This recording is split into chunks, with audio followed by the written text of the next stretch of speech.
मुझे बहुत अफसोस के साथ कहना पड़ रहा है कि 78 साल के आजाद हिंदुस्तान में हमने पहली बार न्यायपालिका की वो तस्वीर देखी जो इन नौजवानों को, इन युवाओं को कॉकरोच कह रही थी।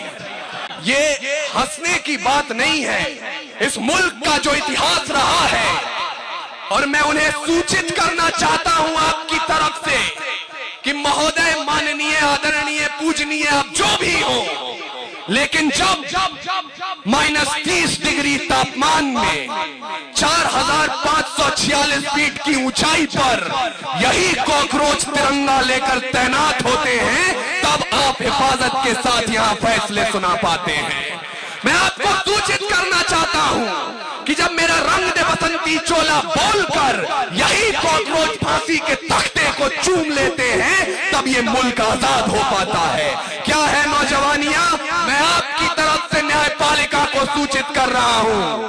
आग लगी है सीने में, क्या हुक्मरान सब व्यस्त दिखे हैं खून गरीब का पीने में, तो हिंदुवाद या इस्लाम का पक्ष नहीं मैं लाया हूं। घायल भारत चीख रहा है, चीख सुनाने आया। बिल्कुल। जब मंदिर मस्जिद के नाम पर हथियार उठाया जाता है या दुधमुंहों को भी हवस का शिकार बनाया जाता है, क्या कहना? जब मठों के मठाधीश भी क्रोध में आने लगते हैं या मौलाना बारूदी पैगाम सुनाने लगते हैं, जब शाहरुख खान के बेटे को सजा कही दी जाती है और अडानी पोर्ट की बात नहीं की जाती है, पेट्रोल की कीमत चढ़ते चढ़ते छूले आसमान को, या लखीमपुर में सत्ता ने जब रौंद दिया किसान को, न्यूज चैनलों ने भी जब जब राग दरबारी सीखा है, तब तब भारत जख्मी होकर मेरे जरिए चीखा है। ये जो सरकार आ गई है कौम को मिटाकर रख देगी, ये सरकार आ गई है इस देश को खत्म कर देगी। मुझे माफ कीजिएगा, आप गलत हैं।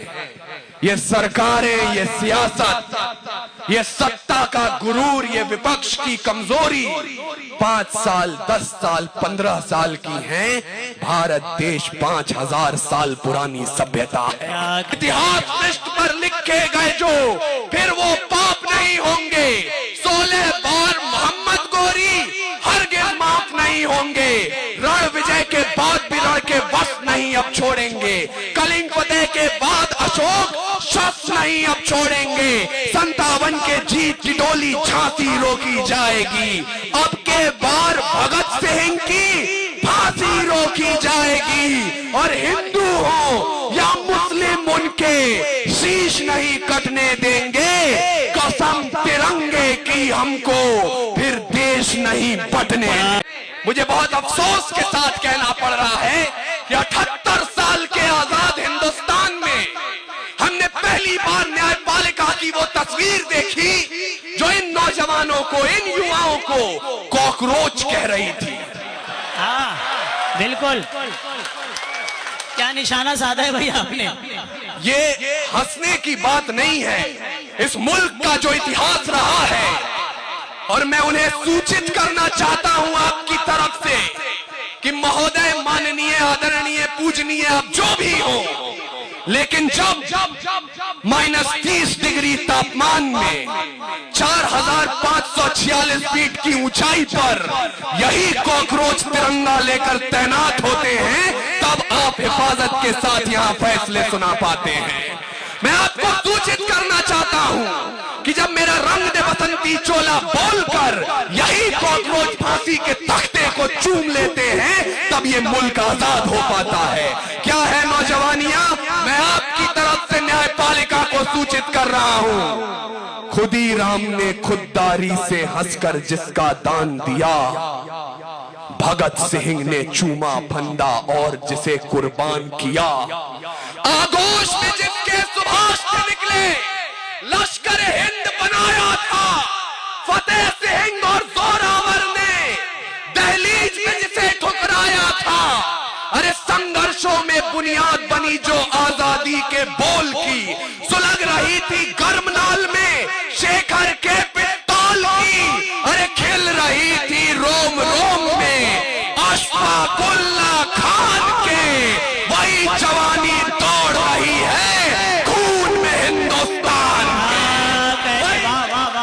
क्या कहने, जिंदाबाद जिंदाबाद। वही जवानी दौड़ रही है खून में हिंदुस्तान के। तब कह रहा हूं आपसे, मुझे काफिया रदीफ मीटर वगैरह कुछ नहीं आता। जो आप कहना चाहते हैं वो आप तक पहुंचाने की कोशिश करता हूं, इससे अधिक कुछ नहीं। मेरा परिचय क्या है, मुझे अब तक महसूस नहीं हुआ कि मैं झारखंड में खड़ा हूं। ये बागी जमीन है, और अगर बगावत के एक दो स्वर भी यहाँ कहीं हवा में उड़ रहे हो, उन्हें आमंत्रित कर रहा हूं। आपका और अपना दोनों का इम्तिहान लेना चाहता हूं एक बार फिर। हास्य की भाषा नहीं लिखी है, ना ही गजल सुनाता हूं। कविता लिखनी नहीं है आती, चीखे लिखते जाता हूं। देश मेरा जल रहा है, आग लगी है सीने में। क्या कह हुक्मरान सब व्यस्त लिखे हैं खून गरीब का पीने में। तो हिंदुवाद या इस्लाम का पक्ष नहीं मैं लाया हूं। घायल भारत चीख रहा है, चीख सुनाने आया। क्या कहने भाई, वाह, जिंदाबाद जिंदाबाद, बहुत अच्छे भाई, बाबा बाबा। क्या कहने, घायल भारत चीख रहा है, चीख सुनाने आया हूं। मैंने कहा था कि हम जलते रहे हैं और जलते रहेंगे। अल्ताफ जिया साहब यहां आए तो मुझे महसूस हुआ कि मुझे आपको बताना चाहिए कि इस मंच की लड़ाई किसी सरकार के खिलाफ नहीं है। इस मंच की लड़ाई किसी नेता के खिलाफ नहीं है। इस मंच की लड़ाई है हालात के खिलाफ। वो हालात जो जब बिगड़ते हैं तो गोंडा से अदम गोंडवी बनकर बोलते हैं, भुने काजू प्लेट में, विस्की गिलास में, उतरा है रामराज विधायक लिबास में। वो हालात जो जब बिगड़ते हैं तो लखनऊ से मनोवर राणा बनकर बोलते हैं कि दरबार में ओहदों की खातिर जब पैरों पे अना गिर जाती है, कौमों के सर झुक जाते हैं, चकरा के हया गिर जाती है। अब तक तो हमारी आंखों ने बस दो ही तमाशे देखे हैं, या कौम के रहबर गिरते हैं या लोकसभा गिर जाती है। वो हालात जो जब बिगड़ते हैं तो कहीं ना कहीं नज्म सुभाष बनकर बोलते हैं, फूल पत्ती होठ जुल्फे गाल में उलझे रहे, कुछ सुखनवर हिरनियों की चाल में उलझे रहे। मुल्क खतना और जनेऊ पर मुखर होता गया, हम लोग यहाँ सियासत के जाल में उलझे रहे। उस जाल को काटिए, उस जाल को तोड़िए। मैंने कहा घायल भारत चीख रहा है, चीख सुनाने आया हूं। भारत सिर्फ सरहदों पर घायल नहीं होता है, जब मंदिर मस्जिद के नाम पर हथियार उठाया जाता है। क्या कह, मुझे अच्छा लगा काका, आप में मैं एक भारत देख रहा हूँ। बिल्कुल, जब मंदिर मस्जिद के नाम पर हथियार उठाया जाता है, या दुधमुंहों को भी हवस का शिकार बनाया जाता है। क्या कहना, जब मठों के मठाधीश भी क्रोध में आने लगते हैं, या मौलाना बारूदी पैगाम सुनाने लगते हैं, जब शाहरुख खान के बेटे को सजा कड़ी दी जाती है और अडानी पोर्ट की बात वही की जाती है, पेट्रोल की कीमत चढ़ते चढ़ते छूले आसमान को, या लखीमपुर में सत्ता ने जब रौंद दिया किसान को, न्यूज चैनलों ने भी जब जब राग दरबारी सीखा है, तब तब भारत जख्मी होकर मेरे जरिए चीखा है। क्या कहने, वाह वाह वाह वाह वाह वाह, क्या कहने भाई, जिंदाबाद जिंदाबाद, बिल्कुल।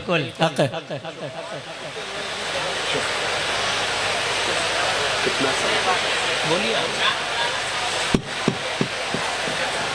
मुझे अच्छा लगा झारखंड, आप अपनी बेदारी का सबूत दे रहे हैं। तो अब मैं आपको उस मोड़ पर लेकर जाना चाहता हूं जहां सिर्फ सच सुनने वाले लोग यहां बैठे रह जाएंगे। उसके बाद मैं आपको समय दूंगा, जिनको जाना है वो जा सकते हैं। क्योंकि आज एक नई रीत चली है। कहा जाता है कोई एक कौम इस मुल्क से प्यार नहीं करती।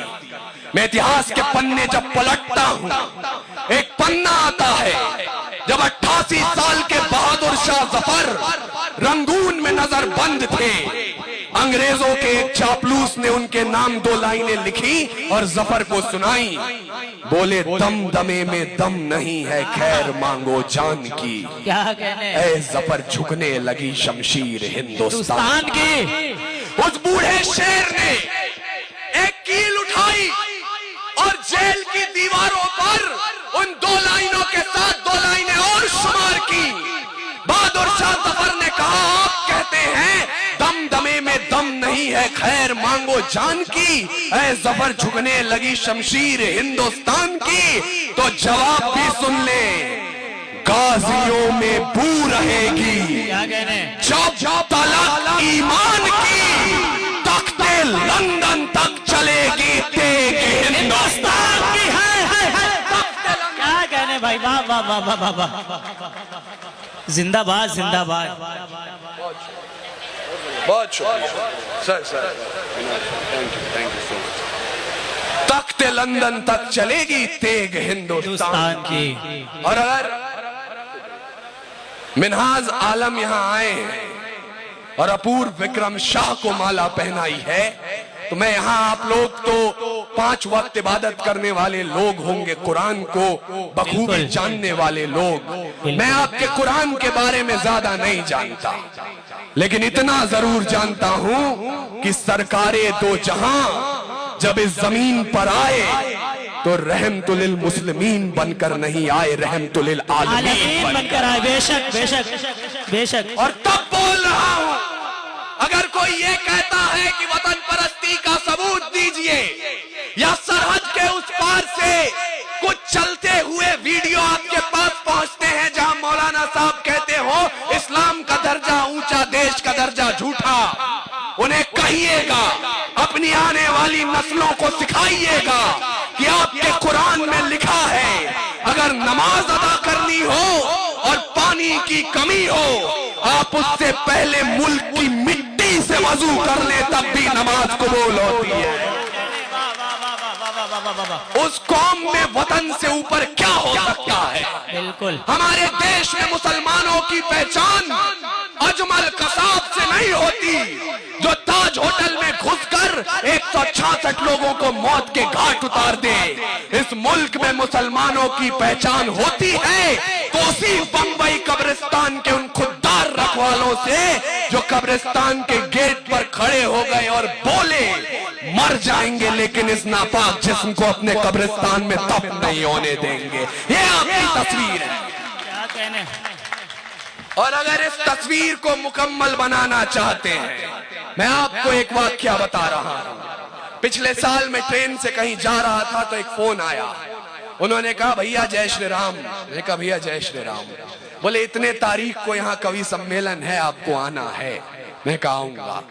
थोड़ी देर बाद एक फोन आया, उन्होंने कहा भाईजान आदाब। मैंने कहा आदाब अर्ज भैया, क्या हालचाल। बोले इतने तारीख को मुशायरा है, आपको आना है। थोड़ी देर में बहुत सकपकाते हुए ऊपर जो बैठा था वो नीचे आया, उसने कहा कि आपने जय श्री राम भी कहा, थोड़ी देर बाद आपने आदाब भी कहा, आप क्या हैं? आधे हिंदू हैं, आधे मुसलमान हैं। मैंने कहा मैं मुकम्मल हिंदुस्तान हूं। अच्छा लगा। क्या कहने क्या कहने। और वो मुकम्मल हिंदुस्तान तब बनता है जब आप जलियांवाले बाग की भी तारीख पलटकर देखते हैं। जब जनरल डायर ने गोली चलाने का आदेश दे दिया तो उनसे पूछा गया क्यों चलवाई थी गोली। बोले पठान भाग रहे थे इसलिए गोली चलानी पड़ गई। तब अब्दुल गफ्फार खान एक पठान के बेटे ने कहा था अगर गोरी सरकार एक भी पठान की पीठ पे गोली दिखा दे तो मुसलमान उसी समय आजादी की लड़ाई से पीछे हट जाएंगे। पूरे 5 दिनों तक पोस्टमार्टम चला, 76 पठानों की लाश मिली और 76 के 76 ने गोली अपने सीने पे खाई थी। क्या कहने। वो मुकम्मल हिंदुस्तान हम देखना चाहते हैं जहां अशफाकुल्लाह खान को राम प्रसाद बिस्मिल से अलग नहीं किया जा सकता। और अगर वो हिंदुस्तान आप बनते देखना चाहते हैं तो आपको अपने सोचने के तरीके में बदलाव लाना होगा। मैं बहुत जिम्मेदारी के साथ कह रहा हूं जिया साहब भैया आपसे, अगर आप ये सोचेंगे कि ये जो सरकार आ गई है कौम को मिटाकर रख देगी, ये सरकार आ गई है इस देश को खत्म कर देगी, मुझे माफ कीजिएगा आप गलत हैं। ये सरकारें, ये सियासत, ये सत्ता का गुरूर, ये विपक्ष की कमजोरी 5 साल 10 साल 15 साल की है। भारत देश 5000 साल पुरानी सभ्यता है। क्या कहने, बिल्कुल जब पूरे विश्व भाई, को अक्षर ज्ञान तो छोड़िए चिन्ह ज्ञान नहीं था, हमने 4 वेदों की रचना कर दी थी। इस मिट्टी की कोख से निकला एक पत्थर जिसे कोहिनूर कहते हैं, उसे खरीद सके इतनी हैसियत पूरी दुनिया की दौलत में नहीं थी। और तो और सिकंदर की शमशीर में इतना फौलाद नहीं था, उसके किसी भी सैनिक के पांव की इतनी औकात नहीं थी कि इस मिट्टी के एक भी जर्रे के माथे पर विराजमान हो जाए। तब जाकर अल्लामा इकबाल ने लिखा, यूनान में रोमा सब मिट गए जहां से, कुछ बात तो है कि हस्ती मिट्टी नहीं हमारी, सदियों रहा है दुश्मन दौरे जहां हमारा, सारे जहां से अच्छा हिंदुस्तान हमारा। क्या कहने, बाबा बाबा बाबा। और ये सारे जहां से अच्छा देश है, इसे सारे जहां से अच्छा बनाए रखिए। भूल जाइएगा आप 5 वक्त की नमाज पढ़ते हैं या 4 धाम की यात्रा करते हैं। भूल जाइएगा गिरजाघर में जाकर मोमबत्तियां जलाते हैं या गुरुद्वारे में अपना मत्था टेकते हैं। मिन्हाज आलम की इस महफिल में अगर इस जमीन का पानी पिया है, अगर इस मिट्टी में खेले हैं, तो एक कसम उठाइए इस मिट्टी के नाम कि रावण नहीं हम पलने देंगे साधुओं के वेश में। क्या कहने, पहली उंगली मैंने अपनी तरफ उठाई है, आशा राम हो या राम नहीं, क्या रावण नहीं हम पलने देंगे साधुओं के वेश में। और अफजल नहीं पनप सकते हैं अब्दुल कलाम के देश में। बिल्कुल भाई, जिंदाबाद। अफजल नहीं पनप सकते हैं अब्दुल कलाम के देश में। अरे फौलादी हिंदुस्तान है ये, दुर्योधन की जांग नहीं और भगत सिंह की मिट्टी पर खालिस्तान की मांग नहीं। क्या कहने, इतिहास पृष्ठ पर लिखे गए जो फिर वो पाप नहीं होंगे। 16 बार मोहम्मद गोरी हरगिज़ माफ नहीं होंगे। रण विजय के बाद भी रण के वश नहीं अब छोड़ेंगे। कलिंग फतेह के बाद अशोक शस्त्र नहीं अब छोड़ेंगे। 57 के जीत की डोली झांसी रोकी जाएगी। अब के बार भगत सिंह की फांसी रोकी जाएगी। और हिंदू हो या मुस्लिम उनके शीश नहीं कटने देंगे। कसम तिरंगे की हमको फिर देश नहीं बटने।